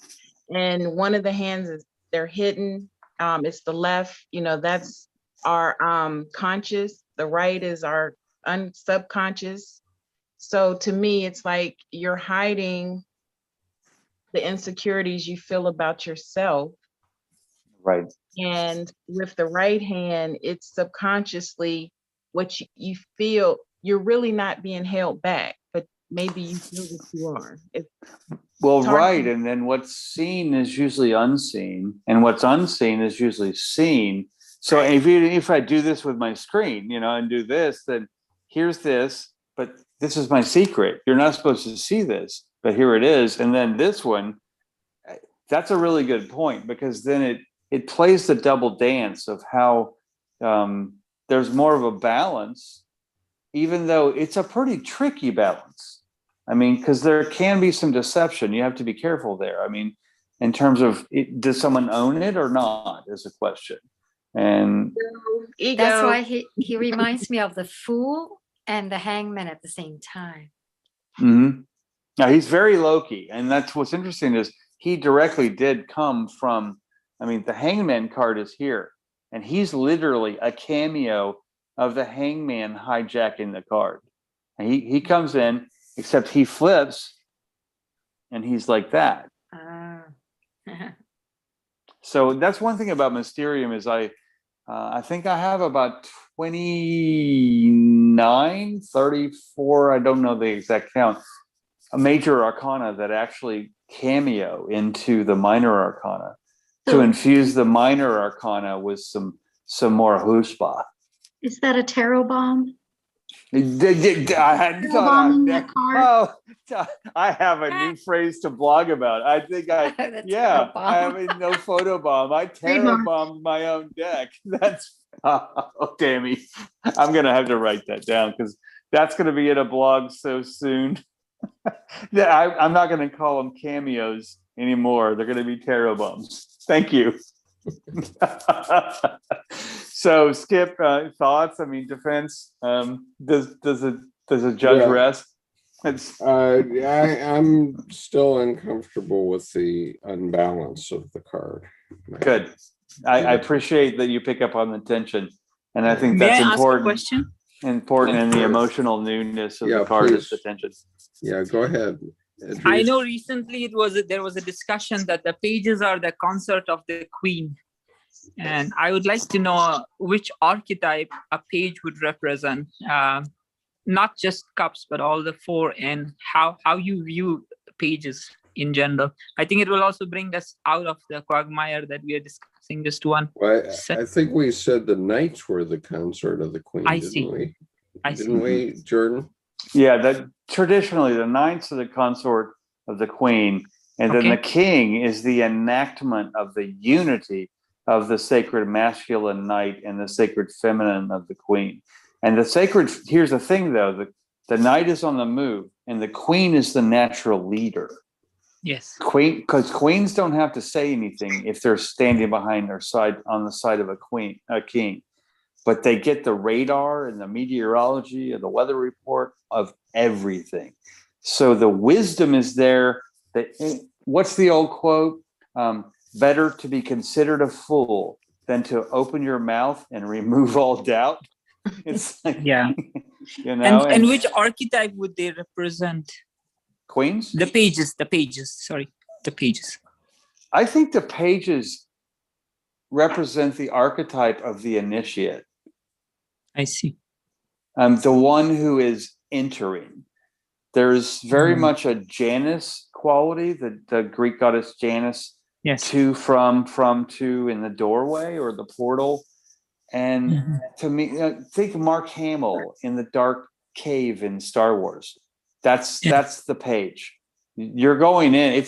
It may not be pretty, and like Skip's picking up on, the unbalance is unsettling, and I think that's a positive unsettling because that tension is important because that time is not stillness. That time is really active. And so I think that tension, Skip, you're picking up on, I actually really appreciate that you pick up on that because it's unsettling and it keeps the fire under your rumpus, so to speak, to move into the higher chord.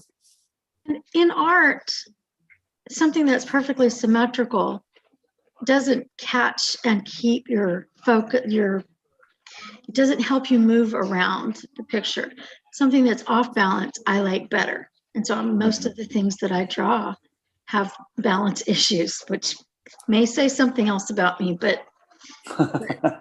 Well, and actually, if you take a picture of your face and you go to Photoshop and you slice it, right? And you take this side over here and you flip horizontal to mirror, you will freak yourself out. Yeah. And then you do the other one, it might even be worse. And you can actually figure out which side you're more uncomfortable with by which side mirrored freaks you out more. Well, so see, that's like the left hand thing. Ignorance is bliss. Well, I like being an idiot then, because then that's even more ignorant. Well, I'll share a little tidbits about art for Tammy, since she mentioned she likes things a little off balance.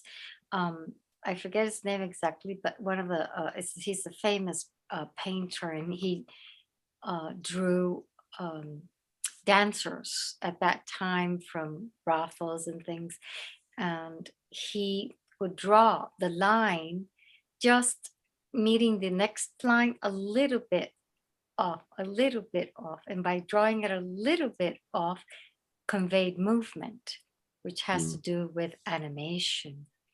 So just by drawing the line a little bit, then the visual eye compensates and creates, and the figure appears to have mobility. Right. So I would say yes. One thing I would like to to respond to, before Samantha goes, I'd like to respond to. I just noticed something in the chat from Lisa. She went, "The man with the Midas touch," and I would say hopefully not, because the man with the Midas touch starves his soul, and the emotional initiate of the Page of Cups is entering into more of an emotional wholeness arena. And the starving the soul would be, I think, detrimental. That's a really good point, but I don't think he has a Midas touch. And if he does, I think that would be the dark side, the negative of the Page of Cups. But you said Samantha has a comment. Yeah, Samantha says, youth, the page represents adolescent stage of development, in my humble opinion, of individuation. So it's a youthful stage of development in individuation, which I agree entirely. I do too, or a new business venture, which is then a new youthful stage of development. Right, and you have to be excited about life one way or another, right. And that's what that's the emotion that gets you moving, right? Whether it's a love interest or an interest in building a business of a certain kind or what have you. So it's really resonating with me, Skip, that you had an unsettled tension about the card in terms of the composition, because to me, I really I thought the composition was fine. I feel a compliment. I was just worried about the description. Oh, well, that's the thing about the book. The book is a little more happy-dappy than things are. And so there's kind of a what you see and what you don't see. And there's a little bit of irony going on. And I will say that 10 years ago, the book was intentionally kind of cloaked. And I've thought about rewriting the whole thing to put both sides, because there's really, on some of them it goes deep, and on some of them it really glosses the surface. Right. So Lisa says here, Jordan, please read a few comments prior to the Midas comment. Oh, okay. So I don't know what she was referring to. Yeah, she had a comment in the chat. Hold on. Okay.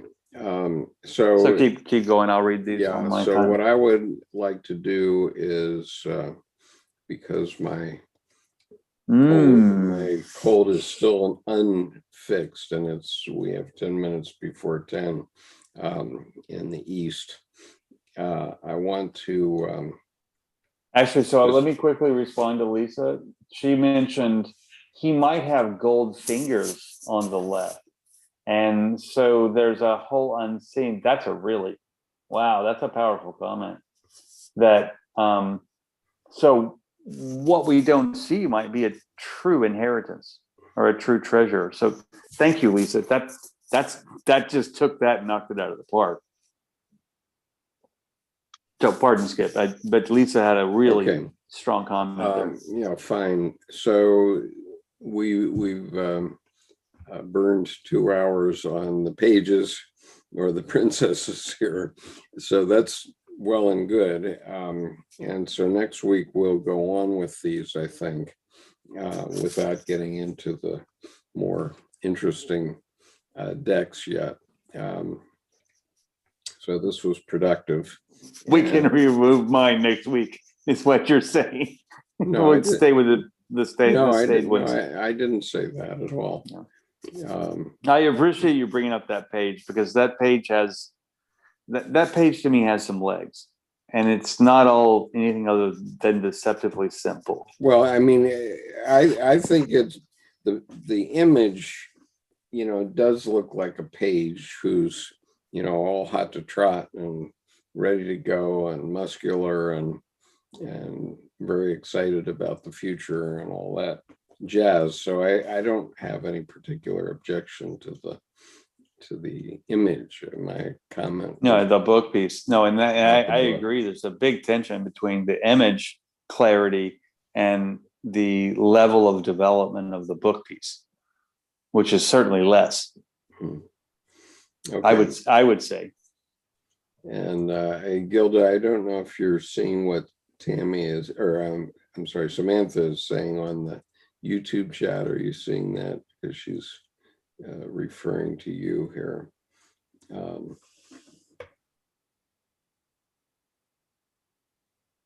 And Samantha says, who painted ballerinas was Degas. I think Gilda's muted. Wasn't the guy I was just searching to see when I get the name, I'll remember it. He was short. He was really short guy, and it's not the guy. It's somebody else, but I can't remember. He's very famous, but sometimes when you are Toulouse-Lautrec. Exactement. That's it. Toulouse-Lautrec. Who came up with that name? I did, and then the French, exactement. Exactly, Toulouse-Lautrec. Will somebody type it into the chat? Exactly, Toulouse-Lautrec. Yeah, and if you look at his drawings, they look alive, because line, like it's animation, when Walt Disney used to make all those drawings, you went like this and then you saw it move. So he expertly did it, just ever so slight, so it would come alive. Two ways to make things alive is by line or through the color itself by using opposite colors, which makes the background come alive. And I have that question. I hear that a lot in this chat about movement and things being alive. Is that an importance? And I'm just asking a general question, because for me, tarot is more about clarity. So when you talk about movement and alive, is that very important to you with reading or understanding it? It certainly is to me, because, although, I do agree about the eternal moment, but the whole point is that we're alive and we're moving, right? Right. And so the tarot is really logos. Okay, because it's fixed.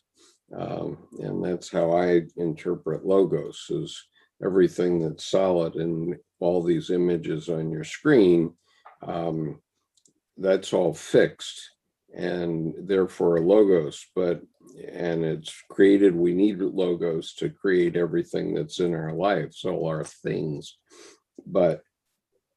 And so all tarot cards are logos also, but we have to put life into them. And so when you do a reading, you are putting arrows into it. You're putting life into it. We live our lives in the arrows. We don't live our lives in the logos. Well, to further that about, we're dealing with cups. It's all about the fact that of something arriving, and then there's manifestation. If it's in a state of dormancy, there's Yeah. no vibration, no movement, no nothing. Right. So- and so the tarot does cause Exactly. things to move. It's a container that allows everything to come in and start giving birth to Mhm. whatever wants to arise. Yeah. But see, that doesn't cause me to move. Alignment causes me to move with my manifestations. So maybe, I don't know, I'm just Well, have a little bit different vision with that. But also suffering causes you to move. Death, many things cause one to move, not only alignment. Only disalignment also causes people to move. Well, I would actually speak to both of you at the same time, that I see the difference of almost a masculine perspective and a feminine perspective. That to me, when I'm hearing the movement, it's how people feel art moves them, and how they also feel the expressionist quality of the art moves the eyes to travel through the art, and it's literally moving, versus the other kind of clarity, which is I'm going to discern and use words and speak a message from this movement. So they seem to surf and dance off one another, if that speaks to both of what you're saying. It's generative recognition. Ooh, I love it's GR. It's causing you to recognize things that Right. are within you, Right. and get that to move. And as I've often said when I do a reading, which is I'm going to move the furniture around in your unconscious, right? Yeah, completely. I mean, get ready for a remodel, because Yeah. otherwise, why are you here? So Jero makes this comment: thanks once more for this associative bombardment of tonight. The best part, like every interpretation, felt spot on in its own right. I think I'll call this Hogwarts from now on. Nice. Okay. May I say something to Yes. Aleta? Yeah, go ahead. Hi, Aleta. You have a very good question. Sometimes I have drawn a tarot card, and then past that, I've had a dream about the issue I was thinking. Now, after I wake up, the question mark comes in my mind. Was it the tarot reading that would give me the answer about the issue, or now my dream? So a second card that I draw, the transition between first card and second card, sometimes it devolves. It's more a simpler issue than I was making it too complicated, or sometimes it evolves where it's not as simple, but it's a different card that represents. So in case in waking life, some event happens that changes the circumstances on which you were reading the tarot, or even in psychic life, and strong imagination, or somebody gives you a suggestion or a dream comes, so you can actually draw a second card and then compare what the movement is. It helped me in my way of finding things.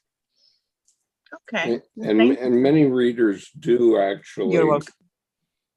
Many readers do actually draw several cards, potentially up to 10 or 15, onto a specific place in a layout.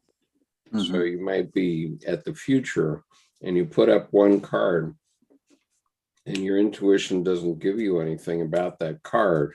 If you keep drawing cards until something hits you, it may give you the whole context of all those cards. Well, you know, and a good way to put it to me is you can crack the geode of the deck, and here's a card, and here's a card. Look at all the pretty crystals. Or like you said, it's a road trip, and we're going to have to drive a couple 100 miles until we get a card that actually says anything. I mean, because like you said, you pull a card, nothing. And then oftentimes the cards that then resonate track back through the cards that didn't resonate and give more further messages. Oh, I also like to point out that the question is as good as the answer, and the questionnaire is as good as the answer. yeah, we have a So- mystery guest here. The degree of involvement of the person to be able to draw out whatever the card is trying to say also, has a lot to do with the answer itself. Mm-hmm. Yeah. Right. Welcome, But- Samantha. But it's certainly a legitimate thing to do, Alita, to I actually have a cousin named Alita, by the way. But it's certainly a legitimate thing to do if you're doing a reading. You know, if nothing comes to you intuitively as the reader, and you need something, it's certainly legitimate to put another card on the same spot until something comes. And it will, it does. And also I have what I call a came to mind reading. Sometimes a card will just pop to mind while we're reading. I'll go through the deck and I'll find that card and I'll pull it out. And it works just the same, because to me, that's one of those, why are you asking for permission? It came to mind. Oh, but that's not in any book. Well, I didn't start with books. I mean, I went 16 years just cards telling me stories. So to me, if something comes to mind, own it and listen and go, oh, that's my brain, my psyche putting together all the tarot cards. And this card probably is the one that's going to be the spokesperson for the message of the other ones. That makes sense. Hi, Yeah, cool. hi, Samantha. Glad that landed. Welcome back. Hey, Nice- Samantha, nice thank to you for see coming. you. Thank you for putting in a cameo appearance. It's a cameo evening. Yeah. Hi, Alita. Hello. Good to How see are you? you on here. Yes. Yeah. Good to see you too. Oh, do you know each other? Oh, You my look goodness. beautiful. No, I mean, I didn't know you before this, but I was just being friendly. Oh, good. But I Okay. feel like I do know you before, like spiritually, we have met. Thank you. Yeah, great. And I'm glad to be here with everybody. Nice Good to have you see back. Okay, I'm sorry to do this to you, Samantha, but But we're done. Almost no! at the end. we're- Yeah, No, that's we're okay. turning into pumpkins now. We're told. Yeah. You see the orange? Tammy's got the orange going. It's know, contagious. I'm very sensitive, so I knew tonight with my multitasking, I could only dip a toe in anyway. So it's actually Yeah. perfect. Okay, so Tammy, did you have a comment there? Any other comments besides Jordan? I know Jordan. No, has I think many, my but- word quota is probably depleted. So Yeah, so We're supposed to go through the One. court cards. let's hear what Alita said, because everybody yeah, was I missed that overtalking. part. Oh, I just want to say this is a great group. Thank you very much. I didn't know what to expect. And I actually found you just by accident. I was supposed to be signing into another group and nobody showed up for that one. So Mhm. then I saw this one. So I'm glad that it worked out that way, because I So didn't know you- about this group. You've got yourself on the list now so that you'll receive the weekly notices. Oh, there's a list. I'll look for it. It's in the meetup. Wait a the- minute. Okay. Yeah, put it in the chat. No, I'm so glad that your synchronicity, serendipity, you dropped in. Wonderful comments. I love your perspective too. I like that you have your perspective. I mean, your clarity is your gig, and it's so good to be able. Frankly, I hate to put it this way, but it's like when you're driving around town and people are like, "Come on, guys, drive like you mean it." And instead of just blah, all around. And so I like that you brought a fresh perspective. It's yours. Okay, And- if anybody got in here that didn't come through the MailChimp sign up, then there's the link. And Yeah, there you go. I will And- put it on the YouTube as well. That way you can get notices of the session each week and the connection also. And definitely do come back and be a panelist again. I mean, Yeah. Thank you for coming tonight. Thank you for having me. Thank you. I will. I like this. Yeah, good. I know, Alita, that this is not what the panel is about, but you look beautiful. I love your hair. You're a sight for sore eyes. Samantha had really amazing hair until about a month ago, and Well, you know, she just went like berries. that. I like to think It's amazing now too, but it was Jordan. No, it was like a mane. It was like wow. Okay, Tammy's turn. Tammy's turn. Yeah, so Tammy's turn. Okay, Tammy didn't need a turn. Tammy was agreeing about the hair. Everybody. Oh, nice. Yeah. Yeah. It's really rocking hair. Samantha, she had this lovely mane of hair, and then like 2 weeks later, her hair was cut the way I wish mine was, but I'm still not going to the. bald. I was like down to the skin bald for a while, and everyone was really supportive. So that was sweet. You guys. Well, you said you had. I want to do that. We're glad to do that. So that's Every woman should, I believe, at least once in their life. It's Yeah, not hair is sculpture, except for me. I'm not cutting it off again. No, you have It's a like- you understand? You do you. It's all A about lot less work. Yeah. No, it's a lot Yeah. less work to have it this long. It's a sort of Like, freedom. I don't As have to worry all about those- it. All those Buddhist nuns, that's what they do. Yeah. In I order call to it jalopy not hair bother. If Demi Moore can make it work, so you know, Right, and G.I. Jane, exactly. Yeah. Yeah. funny how So it- to me, this is Very well. jalopy hair. You have to look at it. I don't. So it doesn't have to So- look. And since you have a lovely long neck of swan, you Oh, can everyone put it off. Yeah. It's too So much. Alita, we No. like your hair. We're gonna fill you up Understand. just from that one toe you dipped in. We're gonna fill you up with some I'm goodness. so shy. Okay. I gotta go, guys. I'm blushing. Welcome back. Welcome Nice back. to see you all, and Alita, I hope to see you again as well. Thanks for the Yes. conversation, everybody. It's good Yes, stuff. thank Heard you. Annabelle, did you have something to say? Anything you wanted to say? Maybe Annabelle has. Or even Jiro too, if he has, or Hero. Jiro, yes. I think I read your comment, but about Hogwarts, but Can you tell me how to pronounce your name? Will you say it for me? Gero. Gero. Gero. Okay. Gero. Okay, good. Gero. Now I'll stop mispronouncing. Yeah, do I have something to say about the cards still? Are we talking about the cards still? Well, anything at all. Just closing. Open season. We're closing the session. Yeah, open And, season yeah, except for me. For those of you who don't know, it's 4:00 in the morning where Gero is. No, it's fine. So Still got Yeah, that. that's in Germany, he's joining He us. enjoys silence. I think it's been so much said about that card. I think one thing I feel I have to add that to me is also like a very musical card, especially the tough card. You know, Mhm. it's she looks like she's actually playing her own harp, Yes. and I think it's to me that one I draw that card back then when I did tarot for myself. I drew that a lot for myself. Uh-huh. Interesting. To me, maybe it's a lot about that approach, not so much about where you're in the progression, but like the approach. You go into the subconscious or the fluent or whatever, and you just dive in. Like, and I like that in your card as well, Jordan. Like, it reminded me as well, like Alita said, like it reminds you about Cinderella, and Yeah. and to me, it's Thank that you. card in the top tarot.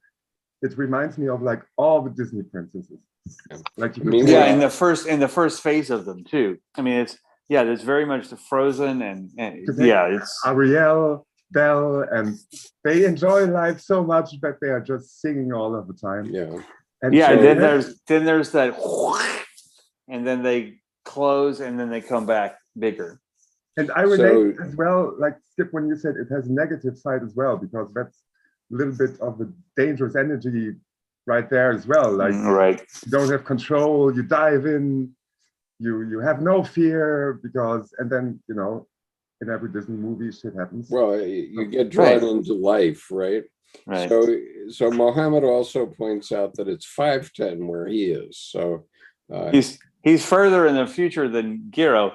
Yeah. It's like we have all these people coming from the future. So I love what, it. I'm so what 20 hours country are you early. in, Mohammed? Tell us what country you're in. Yes, I am from Jordan, Middle Jordan. East. Yes. Wonderful. My country. Well, I've been, at least I've my been name. I've been reading a lot about Jordan lately because I'm reading 7 Pillars of Wisdom. Do you know the book? I was about to say, you're reading about me? It's like No, I'm reading about Lawrence of Arabia. Oh, Lawrence of Arabia. Oh, Right. yeah, Okay. yes. Well, And, these are ancient territories that Yeah. are the Piet pillars Pedra. of civilization, you know, way Yeah. back. yeah. So we're delighted to have you, Mohammed. Yeah, thanks for being Thank here. you. Thank you so Assalamu much. alaikum. Alaikum salam. Yeah, Aksa Salam. Yeah. To engage with what Gero said, that you know, he gets that card that there's a two side to the diving into the unconscious. Obviously, when you bring it down to the manifestation of the outer world, that with rules, boundaries, and so on, that's what may look like a danger. But if you are engaged, like interlacing the lunar aspect of your inner being with the outer, then is definitely a step towards integration. And that's what's called individuation in Jung's term. Mhm. I hope you do Right. dream work, because dream work is it's a hallmark of Jung's work and individuation, and you will then clearly be able to embody that page of cups. That So- open is open. So Head is May I little. say something? Yes, go ahead. Aleta and Muhammad, welcome to the group. And I just wanted to say, I was reading a book on active imagination, and the alchemist said that they will look into the matter, especially silver, until the fish eye opens. And this is something that Page of Cups has, that fish looking at him. So the flashes of intuition, when they come as quickly as they disappear. So I would suggest that at times that we want that inner guidance, pen and paper should be there, and we quickly jot down the images that come to mind, especially when you're reading tarot, because it's quite possible that after a minute or two, with your attention wavering to some other object or some other issue, the real deep thoughts that is so rare came up from the unconscious might just disappear as quickly.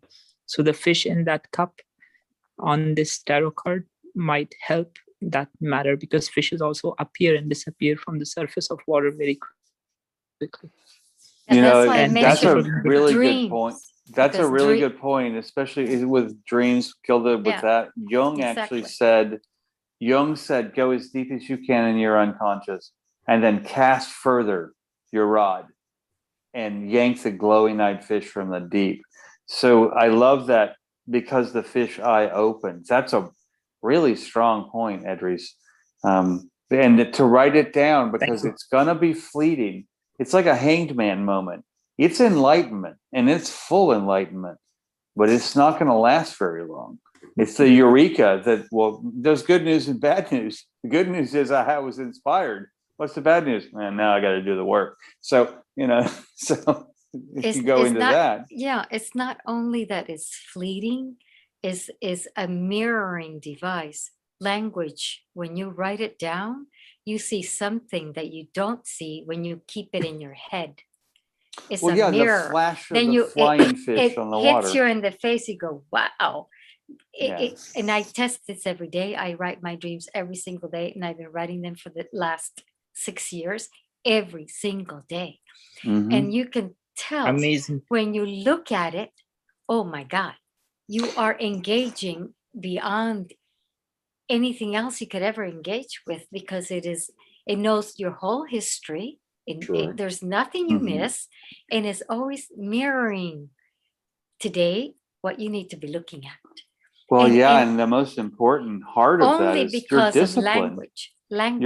But your discipline of the ritual Oh yeah, yeah. makes you actually be able to peel back more clearly, because you're not worried about doing something. You're always there. Yeah, But if in the you- But chair- language is the facilitator. If you can, because we are all now, we live in a century where language is not something that we need. We watch, like long ago, people used to go and see sculptures, these sculptures that had spoke with their hands. So people got the idea, because people didn't really have the ability to write or read language. But now in the 21st century, reading and writing language is something that is common, and is almost about to disappear because of the false whatever, right?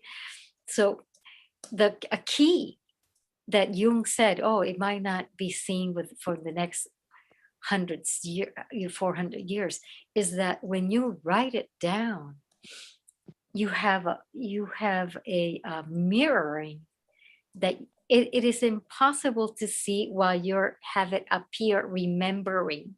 You are remembering. When you write it down, you are facing it. One is in the back, one is in the front. And it reveals to you things that you have absolutely no other way of seeing it. And that is one of the beauties and keys behind language. Written language, spoken, listening, and writing. Those four are keys, prominent keys, that now in the 21st century are hitting a peak crescendo. If everyone has not seen it, I recommend seeing News of the World. By the way, the significance of that movie is that Tom Hanks plays a former preacher who is going around from town to town in Texas reading the newspaper to people, and people are coming, people are gathering to hear him read it, because they can't read themselves and they don't have access to the newspaper. So it's one interesting aspect of that movie, which Deb and I watched last night, and we never heard of that before, but of course it makes tremendous sense. Language is the key, and the Kabbalists knew that. Right, it is an absolute unparalleled key. Right. Oh yeah, and also the old quote of paint dries, language never. Yeah, so I have to call time here, because I'm fading. Not everybody is my age, but I am. We didn't manage to keep you buzzing and alive. Don't play the shame game. You want to play that game? You want to play that game? Yeah, you don't want to go toe to toe with Skip on endurance. No, I promise you don't want to, because it's like I may have tenacity and I can't pull the scruff of my neck and pull myself off. Skip's got the same problem. I'm not going to go toe to toe, because you'll say what my dad said, not who will win the race. Let's start running and let's just see who drops first. That's what he would say to people. Let's just see who drops first. So yeah, 48 miles later, literally, it's like, where'd you go? So Mohammed, thank you for showing what we're talking about here is my new objective is to visit Wadi Rum in Jordan soon. I want to go see it. It's a very lovely place. Yes, I've been there multiple times. It's I can't describe it for you. You should visit for yourself. No, I've seen the descriptions and the version of it from the movie Lawrence of Arabia, but and oh, by the way, I've also been to Saudi Arabia 23 times. So I know the general mountain range. I've been there Yes. many times, at least as far north as Yembu on the Red Sea. But It's our pleasure to have you here, of course. I can Yeah. be your tour guide. I would love to visit. And so for those of you who don't know, the book that T.E. Lawrence wrote is called Seven Pillars of Wisdom. And that's a reference to the rock formation that is at the entrance of Wadi Rum. The water room, right? Yeah. And I was wondering if Mohammed could recommend us a tarot deck. I looked all over and I found only one with reference to the Arabian Nights. And it was a little just not grounded enough in the cream of the mystical tradition found behind traditions such as the Sufis and such. So is there a tarot deck he can recommend, or is he working on one? Or Mohammed, do you Yes. have a recommendation? Honestly, I have none, unfortunately. I did not work with many decks actually, especially in Arabian or let's say Sufism or any Arabian mystical section, unfortunately. But I would like to know the name of the deck you are working with so I can take a look at it. The Arabian Well, we were Nights? looking with the Toth, and there was the Rider-Waite. There was also, I think you had The Golden the Dawn Golden Dawn, and the Mhm. Marseille. the Marseille. And They had Tarot of the and Land of Mysterium was my yeah, card, but Mohammed, I have about 20 decks here, and we normally we'll talk about 10 of them before we the leave. Starman and the She Wolf Yeah. offer those. Those The- are they're those- very modern with Right. I love those decks. So we will talk about these cards in connection with those decks, but this week and next week are focused on trying to elucidate basic cups, and then we'll go to some of those other decks as well. There was also a deck by the lady who wrote a book on Patanjali, and now she's working on cards for Patanjali. Oh, really? And she Wow. has made a deck of cards. yeah, Yeah, the Melissa Sutras. She Townsend. has? Melissa Townsend, right? Yeah. Oh, Yes. So which Melissa deck is Thompson. that? Well, one of them is called the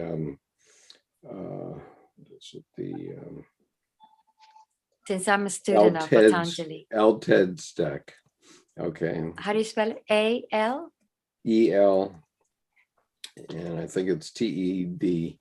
I tell you what, look up Melissa Townsend, Mhm. and on this YouTube channel, go to the search engine within this YouTube channel and put in the name Melissa Townsend.